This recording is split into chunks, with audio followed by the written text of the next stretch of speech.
ಈಗಾಗಲೇ ನಮ್ಮ ಸಿದ್ದೇಶ್ವರ ಸಂಸ್ಥೆ ಚೇರ್ಮನ್ರು ಮತ್ತು ನಮ್ಮ ಸಿದ್ದೇಶ್ವರ ಸಂಗಮ ಜಾತ್ರಾ ಉತ್ಸವದ ಅಧ್ಯಕ್ಷರು ಗುರು ಕಚ್ಚಿನಮಠ ಅವರು ಮತ್ತು ಎಲ್ಲ ಜಾತ್ರಾ ಕಮಿಟಿಯ ಸದಸ್ಯರು ಹಾಗೂ ಸಿದ್ದೇಶ್ವರ ಸಂಸ್ಥೆ ಎಲ್ಲ ಆಡಳಿತ ಮಂಡಳಿಗಳು ಜಂಟಿಯಾಗಿ 124ನೇ ಶ್ರೀ ಸಿದ್ದೇಶ್ವರ ಸಂಕ್ರಮಣ ಜಾತ್ರೆಯ ಎಲ್ಲ ತಯಾರಿ ಒಂದು ರೂಪರೇಷೆಗಳನ್ನು ಜಾತ್ರೆ 11ನೇ ತಾರೀಕಿಗೆ ಪ್ರಾರಂಭ ಆಗ್ತದೆ, 12ನೇ ತಾರೀಕಿಗೆ ಭೋಗಿ, 13ನೇ ತಾರೀಕಿಗೆ ಭೋಗಿ,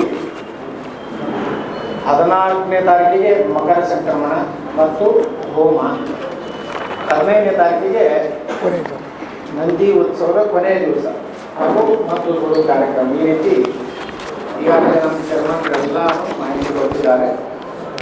ಎಲ್ಲ ರೀತಿಯ ಬಂದೋಬಸ್ತನ್ನು ನಮ್ಮ ಪೊಲೀಸ್ ಇಲಾಖೆಯವರು ಅವರ ಸಹಕಾರದಿಂದ ಈ ಒಂದು ಜಾತ್ರೆಯಲ್ಲಿ ಪ್ರತಿ ವರ್ಷ ಅತ್ಯಂತ ಯಶಸ್ವಿಯಾಗಿ ಯಾವುದೇ ರೀತಿಯ ಗೊಂದಲಗಳಾಗಲಾರದ ರೀತಿಯಲ್ಲಿ ಒಳ್ಳೆಯ ರೀತಿಯಿಂದ ಸಿದ್ದೇಶ್ವರ ಸಂಕ್ರಮಣ ಜಾತ್ರೆಯನ್ನು 123 ಜಾತ್ರೆಗಳನ್ನು ಮಾಡಿದ್ದೀವಿ.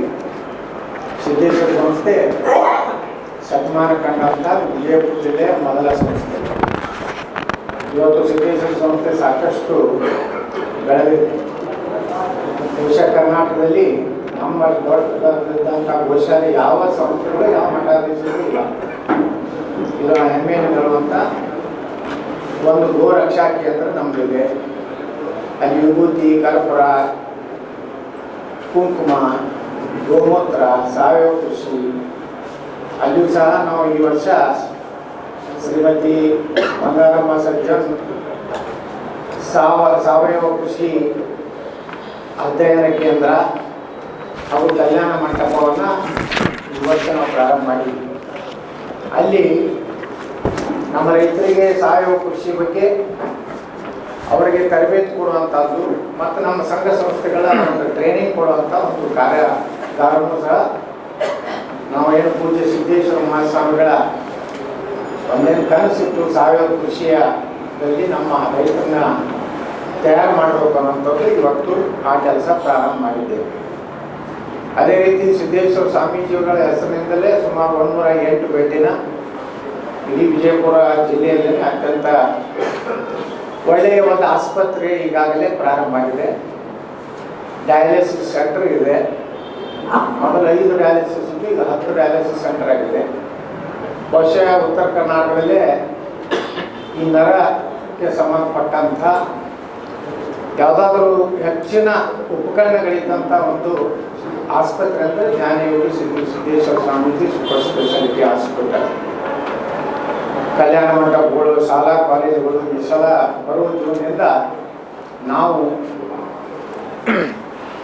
ನಮ್ಮ law college Shri Siddeshwara law ಕಾಲೇಜನ್ನು ಈ ವರ್ಷದಿಂದ ನಾವು ಪ್ರಾರಂಭ ಮಾಡ್ತಾ ಇದ್ದೀವಿ. Siddhashree law college. ಅದೇ ರೀತಿ ಬಿಕಾಮು, BA,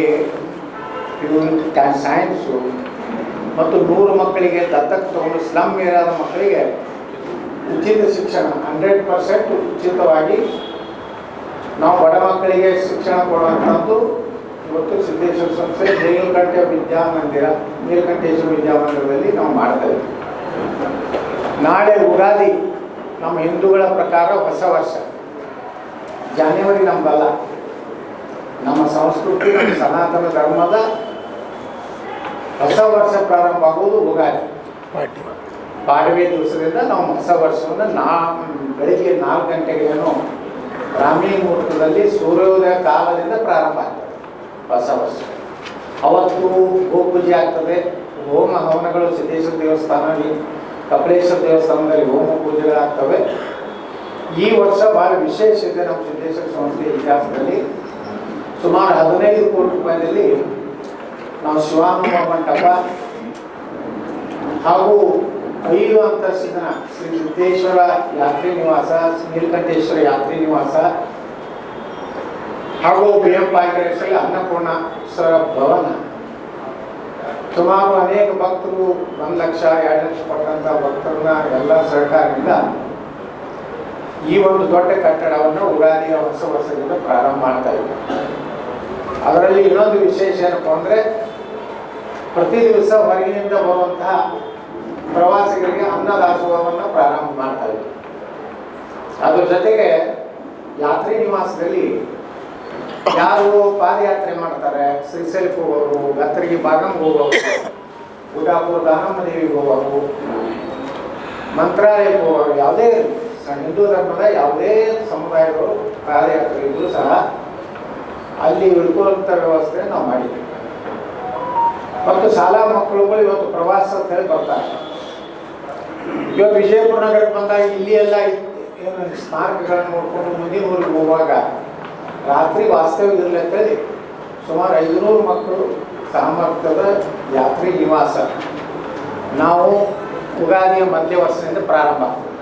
ಅಂದರೆ ಯಾವುದೇ ಹೊರಗಿನ ರಾಜ್ಯ ಇರಲಿ, ನಮ್ಮ ರಾಜ್ಯದ ಮಕ್ಕಳೇನು ಬರ್ತಾರೆ ಅವರು ರಾತ್ರಿ ಇಳ್ಕೊಳ್ಳುವಂಥ ವ್ಯವಸ್ಥೆ, ಮುಂಜಾನೆ ಅವ್ರಿಗೊಂದು ಉಪಹಾರ ಕೊಟ್ಟು ಅವರಿಗೆ ಅತ್ಯಂತ ಕಡಿಮೆ ಬೆಲೆ, ಒಂದು ಮಗುವಿಗೆ ಕೇವಲ 5 ರೂಪಾಯಿನಲ್ಲಿ ವಾಸ್ತವ್ಯ ಮಾಡಲಿಕ್ಕೆ ನಾವು ಅವಕಾಶವನ್ನು ಸುಮಾರು 500 ಮಕ್ಕಳಿಗೆ ಮಾಡುವಂಥದ್ದು ಈಗಾಗಲೇ ಶ್ವಾನ ಮಂಟಪ ಎಲ್ಲ ರೀತಿಯ ತಯಾರಾಗಿದೆ. ಒಂದು ಗ್ರೌಂಡ್ ಫ್ಲೋರಲ್ಲಿದೆ, ಅಲ್ಲಿ ಪೂರ್ತಿ ಶ್ವಾನ ಮಂಟಪ, ಅಲ್ಲಿ ಕೇವಲ ಪ್ರವಚನಗಳು, ಧಾರ್ಮಿಕ ಕಾರ್ಯಕ್ರಮಗಳು ಅಷ್ಟೇ ಅಲ್ಲಿ ಜರುಗ್ತಾವು. ಇನ್ನೊಂದು ಫ್ಲೋರ್ನಲ್ಲಿ ಅಕ್ಷತಾ ಮಂಟಪ ಇದೆ. ಇನ್ನೊಂದು ಫ್ಲೋರ್ನಲ್ಲಿ ಏನೇ M B Patil, B M Patil ಹೆಸರನ್ನು ಕೊಟ್ಟಂಥ ಅನ್ನಪೂರ್ಣೇಶ್ವರ ಭವನ, ಅಲ್ಲಿ ಪ್ರಸಾದ ಅಂದರೆ ಲಗ್ನಕ್ಕೆ ಬಂದಂಥ ಊಟದ ವ್ಯವಸ್ಥೆಗಳು, ಮ್ಯಾಗ ರೂಮುಗಳು, ಯಾರೇ ಮಠಾಧೀಶರು ಸ್ವಾಮೀಜಿಗಳು ಬಂದರೆ ಅವ್ರಿಗೂ ಇರಲಿಕ್ಕೆ ಮ್ಯಾಲೆಲ್ಲ ನಾವು ರೂಮ್ ಕಟ್ಟಿದ್ದೀವಿ. ಅಂದರೆ ವಿಜಯಪುರಕ್ಕೆ ಬಂದರೆ ಜ್ಞಾನ ಯೋಗಾಸನ ಕಾರ್ಯಕ್ರಮಗಳು ನಡೀತಾವೆ. ಲಕ್ಷಾಂತರ ಜನ ಗ್ರೂಪ್ ಫಂಡಿಗೆ ಬರ್ತಿರ್ತಾರೆ.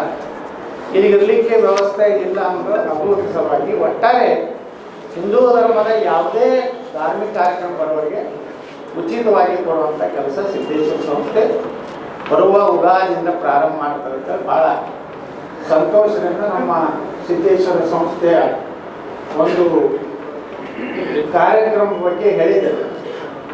ಇಷ್ಟೆಲ್ಲ ಸಿದ್ದೇಶ್ವರ ಸಂಸ್ಥೆ ನಾವು ಏನೇನು ಹೇಳಿದ್ದೀವಿ, ನಾವು ಅಧ್ಯಕ್ಷರಾದ ಮೇಲೆ ನಮ್ಮ ಆಡಳಿತ ಮಂಡಳಿ ಬಂದಾಗ ನಾವು ಹಾಸ್ಪಿಟಲ್ ಮಾಡ್ತೀವಿ ಅಂತ ಇಲ್ಲಿ ಮಾಡಿದ್ದೀವಿ, ಯಾತ್ರೆ ನಿವಾಸ ಮಾಡ್ತೀನಿ ಅಂತ ಇಲ್ಲಿ ಮಾಡಿದ್ದೀವಿ, ಗೋಶಾಲೆ ಮಾಡ್ತೀನಿ ಅಂತ ಇಲ್ಲಿ ಮಾಡಿದ್ದೀವಿ. ಆದರೆ 1-2 ವರ್ಷ ನಮ್ಮ ಕರೋನಾ ಬಂದಿದ್ದರಿಂದ ಇವತ್ತು ಸ್ಟೇಡಿಯಂನಲ್ಲಿ ಭಾಳಷ್ಟು ಆಧುನಿಕ ಒಂದು ವ್ಯವಸ್ಥೆ ಮಾಡಿದ್ರಿಂದ ಅಲ್ಲಿ ಮದ್ದು ಹಾರಿಸೋದ್ರಿಂದ ಅಲ್ಲಿರುವಂತಹ ಏನು ಕ್ರೀಡಾ ಇದಕ್ಕೇನು ತೊಂದರೆ ಆಗಬಾರ್ದು ಅಂತೇಳಿ ನಾವು ಅಲ್ಲಿ ಬಾಬಾ ಸಾಹೇಬ್ ಅಂಬೇಡ್ಕರ್ ಸ್ಟೇಡಿಯಂನಲ್ಲಿ ಮದ್ದು ಹಾರಿಸ್ತಾ ಇಲ್ಲ. ಇಲ್ಲೇ ಸಾಂಕೇತಿಕವಾಗಿ ನಮ್ಮ ಅಟಲ್ ಬಿಹಾರಿ ವಾಜಪೇಯಿ ಮಾರ್ಗದಲ್ಲಿ ಸಾಂಕೇತಿಕವಾಗಿ ಮದ್ದು ಹಾರಿಸ್ತಾ ಇದ್ದೀವಿ. ನಾವು ಹೊಸ ಒಂದು ಪ್ರಪೋಸಲನ್ನು ಕೊಟ್ಟಿದ್ದೀವಿ ಸರ್ಕಾರಕ್ಕೆ. ಅದೇನೆಂದರೆ BLD ಎದುರಿಗಿರುವಂಥ ಸುಮಾರು 27 ಎಕರೆ ಏನಿದೆ ಮಹಿಳಾ ಮತ್ತು ಮಕ್ಕಳ ಕಲ್ಯಾಣ, ಅದು ವಕಫತ್ ಮಾಡಿದರೆ ಅದು ವಕಫ್ ತೆಗೆದು ಹಾಕಬೇಕು. ಅಲ್ಲಿ ಇನ್ನೊಂದು ಸ್ಟೇಡಿಯಂ ಮಾಡಬೇಕು, ನೇತಾಜಿ ಸುಭಾಷ್ ಚಂದ್ರ ಬೋಸ್ ಹೆಸರಿಡ್ಬೇಕಂತೇಳಿ ನಾವು ಕೊಟ್ಟಿದ್ದೀವಿ. ಅದು ಆಯ್ತಂದರೆ ಮುಂದಿನ ಕಾರ್ಯಕ್ರಮ ನಾವು ಅಲ್ಲಿ ಮಾಡಬೇಕಂತೇಳಿ ನಿರ್ಣಯ ಮಾಡಿದ್ದೀವಿ. ಈ ರೀತಿ ಒಂದು 124 ವರ್ಷದಲ್ಲಿ ಸಿದ್ದೇಶ್ವರ ಸಂಸ್ಥೆ ಇಷ್ಟೆಲ್ಲ 124 ವರ್ಷ ಜಾತ್ರೆಗೆ ಆಯಿತು. ಸಂಸ್ಥೆಗೆ 1898 ಸ್ಥಾಪನಾ ನಮ್ಮ ಇದರ ಪ್ರಕಾರ ಏನೋ ಮುಂಬೈ ಟ್ರಸ್ಟ್ ಆ್ಯಕ್ಟ್ ಪ್ರಕಾರ ನಾವು 1930 ನಮ್ಮದು ರಿಜಿಸ್ಟ್ರೇಷನ್ ಆಯಿತು. A30 ನಮ್ಮ ಅತ್ಯಂತ ಹಳ್ಳಿಯ ಮುಂಬೈ ಟ್ರಸ್ಟ್ ಆ್ಯಕ್ಟ್ನಲ್ಲಿರುವಂಥ ಇಡೀ ಮುಂಬೈ ಸ್ಟೇಟ್ನಲ್ಲೇ A30 ಅಂದರೆ ನೀವು ಲೆಕ್ಕ ಹಾಕಿ ಎಷ್ಟು ಹಳೆ ಸಂಸ್ಥೆ ಇರ್ಬೋದು. ಮುಂಬೈ ರಾಜ್ಯ ಅಂದರೆ ಎಲ್ಲ ನಮ್ಮ ಧಾರವಾಡ, ಬೆಳಗಾವಿ, ಬಿಜಾಪುರ, ಮುಂಬೈ ಮತ್ತು ಅರ್ಧ ಗುಜರಾತ್ ಸೇರಿ ಮುಂಬೈ ಪ್ರಾಂತ ಇತ್ತು. ಅವಾಗ A30 ಇದ್ದಂಥ ಸಿದ್ದೇಶ್ವರ ಸಂಸ್ಥೆ. ಅಂಥ ಸಂಸ್ಥೆ ಇವತ್ತು ಬಿಜಾಪುರದಲ್ಲಿ ಸಾಮಾಜಿಕವಾಗಿ, ಶೈಕ್ಷಣಿಕವಾಗಿ, ವೈದ್ಯಕೀಯ ಕ್ಷೇತ್ರದಲ್ಲಿ ಮುಂದಿನ ದಿವಸ ನಾವು ವಿಜಯಪುರಕ್ಕೆ ಮತ್ತೊಂದು ಮೆಡಿಕಲ್ ಕಾಲೇಜ್ ಮಾಡಬೇಕಂತ ನಿರ್ಣಯ ಮಾಡಿದ್ದೀವಿ. ಅದಕ್ಕೆ ಬೇಕಾದಂಥ ಪ್ರಸ್ತಾವನೆಗಳನ್ನು ತಯಾರು ಮಾಡ್ತಾಯಿದ್ವಿ. ಇನ್ನೊಂದು 2-3 ವರ್ಷದಲ್ಲಿ ನಮ್ಮ ಏನು ಟ್ರಸ್ಟ್ ಇದೆ ಸಿದ್ದೇಶ್ವರ, ಶ್ರೀ ಸಿದ್ದೇಶ್ವರ ಲೋಕ ಕಲ್ಯಾಣ ಚಾರಿಟೇಬಲ್ ಟ್ರಸ್ಟ್ ಇದೆ. ಅದ್ರ ಕೆಳಗೆ ಒಂದು ಮೆಡಿಕಲ್ ಕಾಲೇಜನ್ನು, ಈಗ ನರ್ಸಿಂಗ್ ಕಾಲೇಜ್ ಆಗಿದೆ, ಆಯುರ್ವೇದ ಕಾಲೇಜ್ ಮಾಡ್ತಾಯಿದ್ದೀವಿ. ಅದ್ರ ನಂತರ ಮೆಡಿಕಲ್ ಕಾಲೇಜ್ ಪ್ರಸ್ತಾವನೆಯನ್ನು ನಾವು ಇಟ್ಟಿದ್ದೀವಿ. ಅಂದರೆ ಹೆಚ್ಚು ಕಡಿಮೆ ಶೈಕ್ಷಣಿಕ ಕ್ಷೇತ್ರದಲ್ಲಿರುವಂಥ ಎಲ್ಲ ಇದಕ್ಕೂ ನಾವು ಇವತ್ತು ಅರ್ಹರಾಗ್ತಾ ಇದ್ದೀವಿ ಅಂತ ಒಂದು ವಿಚಾರವನ್ನು ನಿಮ್ಮೊಂದು ಹೇಳಿಕ್ಕೆ ಬಯಸ್ತಾ ಇದ್ದೀನಿ. ಯಾರೂ ರಾಜಕೀಯ ಪ್ರಶ್ನೆಗಳನ್ನು ಕೇಳಬಾರ್ದು, ರಾಜಕೀಯ ಪ್ರಶ್ನೆಗಳಿಗೆ ಉತ್ತರ ಇಲ್ಲ. ಸರ್ ಈಗೆಲ್ಲ ಆಗಿಲ್ಲ, ಜಾತ್ರೆ ಕೇಳ್ರಿ. ಅನ್ಯ ಧರ್ಮದವರು ಬರ್ಬೋದಾಗಿಲ್ಲ, ಅಂಗಡಿ ಹಾಕೋರು. ಅನ್ಯ ಧರ್ಮದವರು ಹಿಂದೂ ಧರ್ಮವನ್ನು ಗೌರವ ಕೊಡ್ತಿರ್ತಾರೆ. ಹಿಂದೂ ಧರ್ಮದವರ ಹಣ ತೊಗೊಂಡು ಅದು ಹರಾಮಿ ಅಂತ ಅನಿಸಿದ್ರೆ ಬರಬಾರ್ದು. ಅವ್ರು ಹೇಳ್ತಾರೆ ಕೆಲವು ಮಂದಿ ಇದು ಹರಾಮಪ್ಪ, ಹಿಂದೂಗಳ ಹರಾಮ್ ಮಾರೋದು ಹರಾಮ, ನಮ್ಮ ಪೂಜಾ ಸಾಮಾನು ಮಾರೋದು ಹರಾಮ ಅಂದ್ರೆ ಮಾಡಬೇಡ್ರಿ, ನಾವು ಹಿಂದೂಗಳ ಅಟ್ಟೆ ಮಾಡ್ಕೊಂಡು ಹೋಗ್ತೀವಿ. ಇಲ್ಲಪ್ಪ ಹಿಂದೂ ಧರ್ಮ ದೊಡ್ಡ ಧರ್ಮ, ಅದಕ್ಕೆ ಭಾಳ ಗೌರವ ಕೊಡುತ್ತೆ ಅಂದ್ರೆ ಬರ್ರಿ, ಇಲ್ಲಾಂದ್ರೆ ಬಿಡ್ರಿ. ನಮ್ಮದೇನು ಬರಬೇಕಂತೂ ಇಲ್ಲ, ನಿಮಗೆ ಬಿಟ್ಟಿದ್ದು, ನಮಗೇನು ಸಂಬಂಧ ಇಲ್ಲ. ನಾವು ಮಾತ್ರ ಜಾತ್ಯತೀತರು ಅಂದ್ರೆ ಹೆಂಗೆ ಅಂದ್ರೆ ನಕಲಿ ಜಾತ್ಯತೀತರಲ್ಲ, ಎಲ್ಲ ಧರ್ಮ ಗೌರವಿಸ್ತೀವಿ. ಆದರೆ ನಮ್ಮ ಧರ್ಮವನ್ನು ಅವ್ರು ಗೌರವಿಸ್ಬೇಕು, ನಮ್ಮ ಜಾತ್ರೆಯನ್ನು ಗೌರವಿಸೋರು ಬರ್ರಿ. ನಮ್ಮ ಜಾತ್ರೆ ಪದ್ಧತಿ ಏನಿದೆ, ನಮ್ಮ ಸಂಸ್ಕೃತಿ ಏನಿದೆ ಅದು ಗೌರವ ಕೊಡೋರು. ಆ ಹಣ ಗಳಿಸಿದವರಿಗೆ ಏನೂ ಆಗೋದಿಲ್ಲ, ಅವ್ರ ಧರ್ಮದಾಗ ಪಾಪ ಹತ್ತೋದಿಲ್ಲ ಅಂದ್ರೆ ಬರ್ರಿ. ಪಾಪ ಹತ್ತಿದ್ದು ಅಂದ್ರೆ ಬರಬೇಕು. ಏನ್ರಿ ಬರೋಬರಿ ಇಷ್ಟೇ. ಮನೋರಂಜನೆ ಡೈಲಿ ಇಲ್ಲಿ ಇರ್ತೈತೆ ರೀ. ನಮ್ಮ ಸಿದ್ದೇಶ್ವರ ದೇವಸ್ಥಾನ ಮುಂದೆ ಎಲ್ಲರೂ ಕೊಡ್ತಾರೆ ಡೈಲಿ ಯಾರ್ಯಾರ್ದು ಕಾರ್ಯಕ್ರಮ. ನಾವು ಈ ಸಲ ಗಂಗೆ ನಿಕಾಲಿ ಕುಸ್ತಿ ಸುಮಾರು 5 ಲಕ್ಷ ರೂಪಾಯಿ ಖರ್ಚು ಮಾಡಕತ್ತಾರ.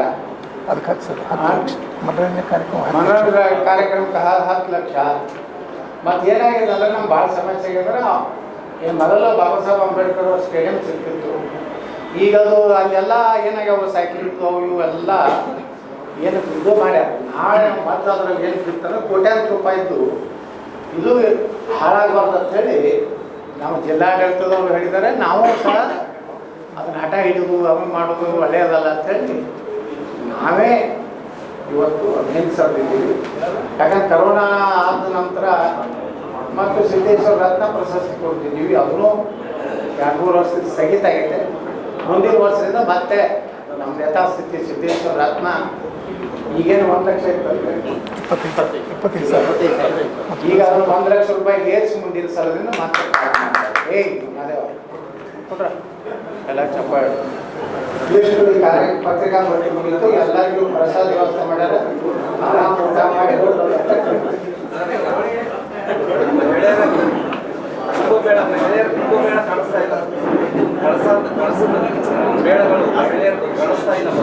ನಮ್ಮಲ್ಲಿ ಇಲ್ಲ ಅದು. ಈ ಜಾತ್ರೆ ಇರೋದಿಲ್ಲ. ಈಗ ನಮ್ಮ ಇದ್ರಾಗ ಕಳಸ ಕಾರ್ಯಕ್ರಮ ಇಲ್ಲ, ಸಂಕ್ರಮಣ ಕಾರ್ಯಕ್ರಮ ಇದೊಂದು ಏನು ಸಿದ್ದೇಶ್ವರ ಜಾತ್ರೆಗೆ ಸಂಬಂಧಪಟ್ಟಂತ ಇದರಲ್ಲಿ ಕುಂಭಮೇಳವು ಯಾವೂ ಇಲ್ಲ. ಅದು ಈ ಏನಿದೆ ನಾವು ಏನು ಹಾಕಬೇಕು, ಸೊಲ್ಲಾಪುರದಲ್ಲಿ ಸಿದ್ದರಾಮೇಶ್ವರ ಜಾತ್ರೆ ಪದ್ಧತಿ ಏನಿದೆ ಅದು ಬಿಜಾಪುರದಲ್ಲಿ ಇಂಪ್ಲಿಮೆಂಟ್ ಆಗ್ತದೆ. ಯಾಕಂದ್ರೆ ಸಿದ್ದೇಶ್ವರ ಸೊಲ್ಲಾಪುರದಿಂದ ಬಂದು ಕಟ್ಟದಂಥದ್ದೇ ದೇವಸ್ಥಾನ. ಯಾಕಂದ್ರೆ ಮೊದಲ ಮುಂಬೈ ಪ್ರಾಂತ ಇದ್ದಾಗ ಮಹಾರಾಷ್ಟ್ರ ಸೋಲಾಪುರದಲ್ಲಿ ಏನು ವ್ಯಾಪಾರಸ್ಥರಿದ್ರು ಅವರೆಲ್ಲ ಬಿಜಾಪುರಕ್ಕೆ ಒಂದು ಅಂಗಡಿ ಇತ್ತು.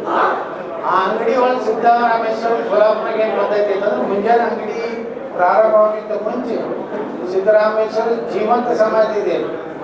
ಹಂಗೆ ನಮ್ಮದು ರಾಯರ ಸಮಾಧಿ ಇದೆ. ಅದೇ ಮಾದರಿಯಲ್ಲಿ ಶಿವೋಗಿ ಸಿದ್ದರಾಮೇಶ್ವರವರು ಸಹ ಜೀವಂತ ಸಮಾಧಿ ತಗೊಂಡಿದ್ದಾರೆ. ಅವ್ರ ಸ್ವಯಂ ಪ್ರೇರಣೆಯಿಂದ ಅಲ್ಲಿ ಸಮಾಧಿ ತಗೊಂಡಂಥ ಸ್ಥಳ ಸಿದ್ದರಾಮೇಶ್ವರ.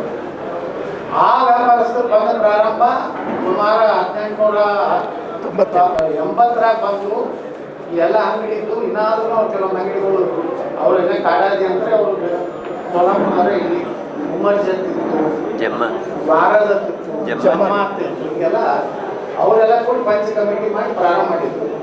ಮುಂದೆ ಮುಂಬೈ ಕರ್ನಾಟಕ ಇದೆ. ನಮ್ಮ ಕರ್ನಾಟಕದ ನಾವು ಸೇರ್ತೀವಿ. ನಮ್ಮ ಕರ್ನಾಟಕ ಕಾನೂನುಗಳು ಬೇರೆ, ಅದು ಮಹಾರಾಷ್ಟ್ರದ ಕಾನೂನು ಬೇರೆ. ಅದು ಹೀಗಾಗಿ ನಮ್ಮ ವ್ಯಾಪಾರಸ್ಥರು ಬಿಜಾಪುರ ಜಿಲ್ಲೆಯ ವ್ಯಾಪಾರಸ್ಥರು ಸಿದ್ದೇಶ್ವರ ಸಂಸ್ಥೆಯನ್ನು ಇವತ್ತು ನಾವು ನಡೆಸ್ತಾ ಇದ್ದೀವಿ. ನಡೆಸಿ ಇವತ್ತು ಶತಮಾನೋತ್ಸವವನ್ನು ನಾವು ಮಾಡಿದ್ದೀವಿ. ಅದೇ ರೀತಿ ಎಲ್ಲ ರೀತಿಯಿಂದ ಸಿದ್ದೇಶ್ವರ ಸಂಸ್ಥೆ ಗಟ್ಟಿಯಾಗಿದೆ, ಸಾಮಾಜಿಕ ಕೆಲಸ ಮಾಡಿ. ವಿಶೇಷ ಆಹ್ವಾನಿಕರು ಯಾರು ಬರ್ತಾರೆ? ವಿಶೇಷ ಆಹ್ವಾನಿಕರು ಯಾರು ಬರ್ತಾರದವ್ರು ಅವ್ರು ಬರ್ತಾರೆ. ಬರೋದಿಲ್ಲ ಅಂತ ಗೊತ್ತಾಗ್ತದೆ. ज़ारा रेडीमेड नए दौर की पसंद, शादी, ईद हो या दिवाली, आपकी खूबसूरती को लगाए चार चांद। Sharara, gharara, dress material, gown, umbrella gown, Karachi readymade, western top, हर तरह के डिजाइन। सेंट्रल बस स्टैंड के सिम market road, Tipu Sultan circle, Bijapur.